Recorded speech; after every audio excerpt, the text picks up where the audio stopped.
Dear Kuya Poy, ako po si Marjorie, 27 years old, mula dito sa Tarlac. Didiretso na po ako sa kwento ko. Ikatlong boyfriend ko na ngayon si Dennis habang ako naman daw ang unang kasintahan niya. In short, NGSB o no girlfriend since birth itong si Dennis.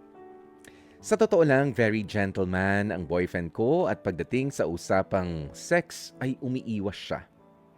Hindi ko alam kung ano ang dapat kong isipin pero sa kanya pa nanggaling na ibibigay lang namin sa isa't isa ang mga sarili namin kapag ikakasal na kami. So ibig sabihin walang mangyayari sa amin hanggat hindi pa raw kami kasal. Nung una Kuya Poy ay natuwa ako kasi hanggang ngayon ay meron palang ganong lalaki na mag-isip. Sa isang pagkakataon, hindi ko naman sinasadya pero aksidente kong nakita ang convo ni Dennis sa ex-jowa niya. Yes, Kuya Poy, meron pala siyang girlfriend noon at hindi totoo na NGSB siya.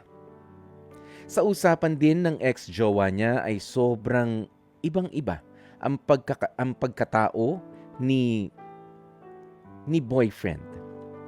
Kung gaano kasi siya kahinhin at ka-gentleman sa harap ko, ay siya namang napaka-wild pagdating sa kasintahan niya noon.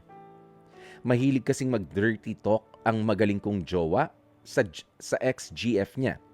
At ang matindi pa, ay may meet up pa sila at expected na may gagawin silang himala. Nang makita ko nga ito, kinumpronta ko kaagad si Dennis at lumabas na nga ang katotohanan. And yes, pati ang totoong ugali niya, Kuya Poy.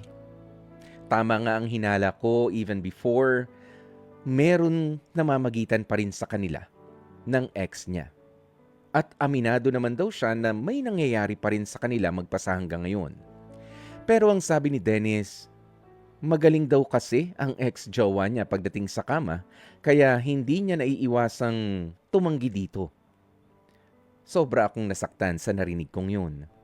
Hindi ko alam kung ano ba ang dapat kong maramdaman pagkatapos ng komprontasyon na yun. After ko ngang malaman ang lahat-lahat, hanggang ngayon ay patuloy pa rin akong hinahabol-habol ni Dennis sa pag-asang magkakaayos pa kami.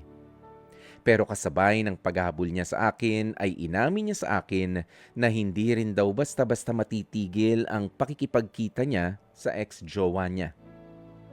Wala naman daw dapat akong ikabahala, Kuya Poy, dahil wala rin naman daw siyang nararamdaman sa babaeng yun. So ano ba ang dapat kong gawin? Naguguluhan na ako sa sitwasyong pinasok ko ngayon.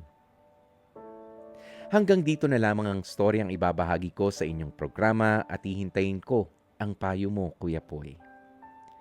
Maraming salamat.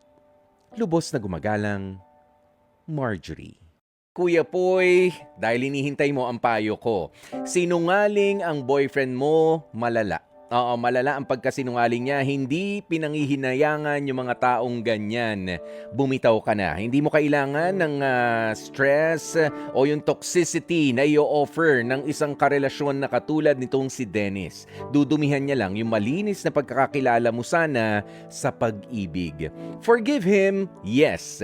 To keep him, a big no. Let go na, Marjorie. Sa maikling salita, yun lang, let go na, bitaw na. Okay? At dyan na nga natin tatapusin ang ating Dear Kuya Poy,